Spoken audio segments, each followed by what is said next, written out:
We are here today outside the British Foreign and Commonwealth Office to demand that the British government act to free British citizen Fayez Sharary, who has been languishing in an Israeli dungeon for nearly 3 months now. The presiding Israeli judge admitted that Fayez Sharary has been tortured by the Israeli military in order to obtain a false confession. He has categorically said the false confession is of zero value and that Fayez Sharary should be released.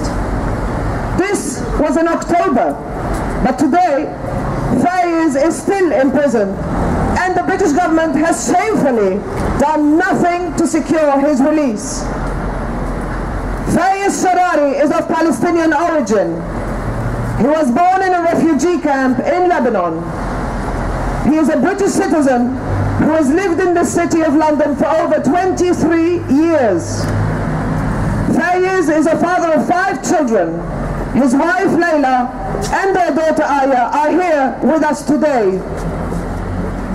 In September, he traveled to the West Bank with his wife Layla and their 3-year-old daughter Aya to spend the festival of Eid al-Adha with their elderly parents in Palestine and to fulfill their dream of praying in the sacred Al-Aqsa Mosque in Jerusalem. On their way home to the UK, they were stopped by Israeli soldiers. At gunpoint, the family were taken to an interrogation facility on the 15th of September 2016. The soldiers interrogated Fayez for 5 hours. Fayez was taken to Petah Tikva interrogation center in Israel and tortured for 3 weeks until he broke. He was denied a lawyer for these 3 weeks until he signed their false confession on the 6th of October. Soon after that, he was moved to Ofer prison in the West Bank, where he is still caged today. Fayez managed to get a message out to his wife via another prisoner. Layla finally managed to speak to her husband on the phone for the first time on the 17th of October, over a month after he was taken. We are honored to have Fayez Sharary's wife Layla here. She has a short message to read out. Bismillah ar-Rahman ar-Rahim. My name is Layla Sharary. I am the wife of Fayez Sharary, who was unlawfully arrested on September 15, 2016. We had traveled to Palestine to be with our respective families for Eid al-Adha. And as we were leaving, Fayez was arrested. My husband has never in his life participated in any political activity. Even an Israeli judge declared that the confession that the police obtained is null and void, and that it was forced out through torture and duress. My husband is the gentlest of men. He wouldn't hurt a fly, and the children and I miss him terribly, especially our 3-year-old daughter Aya,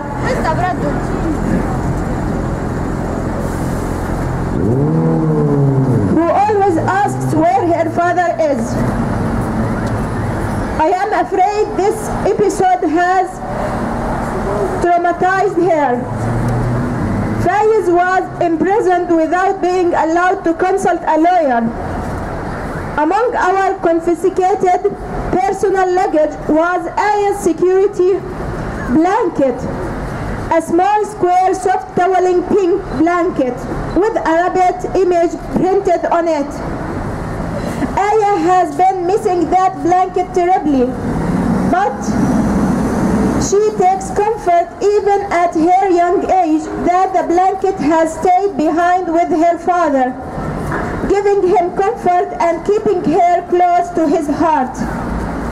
That this can happen to someone who's merely visiting Palestine is astounding.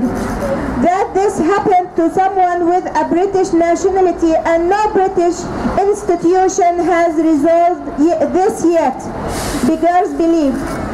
While my husband languishes in Ofer prison, the only response I get from the British consul in Palestine is that they have no news for me.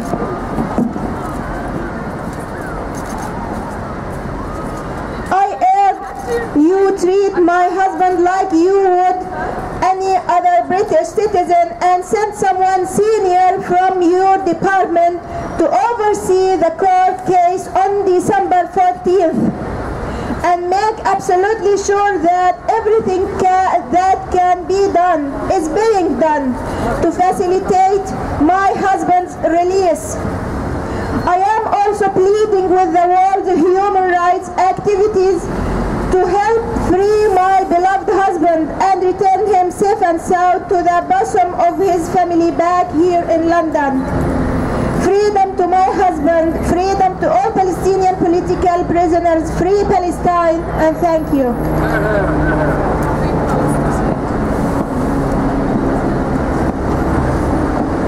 Thank you, Layla. I just want to finish by saying that Fayez Sharary and his family are all British citizens. An Israeli judge has gone on record to admit that a British citizen has been tortured and that there is no case to answer. Yet the British Embassy has done nothing to secure Fayez's release. Admission by an Israeli judge that a British national has been tortured in Israel and is being caged for no legal reason should have raised alarm bells in the Foreign Office. Yet no one, nothing, no action has followed. We are here to ask the British government not to abandon one of their citizens to an Israeli torture den. Fayez Sharary's military court hearing is next week on the 14th of December. It's imperative that representatives from the British government attend the hearing. The United Nations Office for the Coordination of Humanitarian Affairs has condemned the farcical court proceedings, saying it's as if the courtroom were a fully automated conveyor belt, observing that every file case got a minute to a minute and a half of discussion. Israeli human rights groups have indicated that the presence of international legal observers at military hearings does make a difference to how the court is conducted.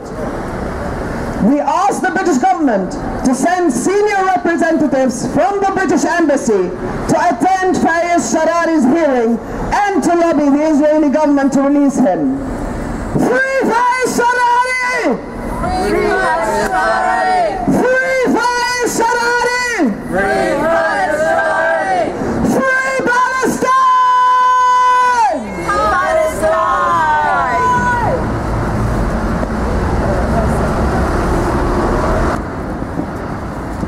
We are also here today to condemn the role of the technology company Hewlett-Packard in the torture and caging of this British citizen by Israel and in its wider complicity in Israel's war crimes against the Palestinian people, in particular the 7,000 Palestinian political prisoners caged by Israel.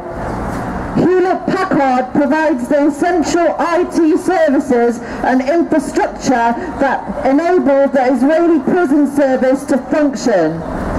Their prisons and interrogation centres where Palestinian children are caged and tortured are powered by HP. Last year, between October 2015 and August 2016, Israel abducted and caged 2,320 Palestinian children, some as young as 11 years old. That's more than one child taken from their parents every 4 hours. In an ongoing contract worth millions of dollars, HP provides the Israeli prison service the systems and servers needed to keep it operational. In 2012, HP provided the central servers for the operational system of the Israeli prison service, Zohar, and its ongoing maintenance.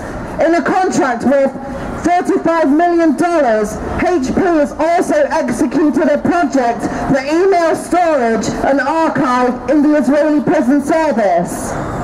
HP developed the Kidna information system for the Israeli prison service, which includes the prisoners management system and intelligence subsystems, helping the occupation keep Israeli records and illegal records on Palestinians it has abducted and their families. The United Nations Committee on the Rights of Children has reported that Palestinian child prisoners are often coerced to confess by sexually threatening their family members or themselves. HP is fully complicit in these crimes. We ask the British public to show your support for justice and boycott of HP products.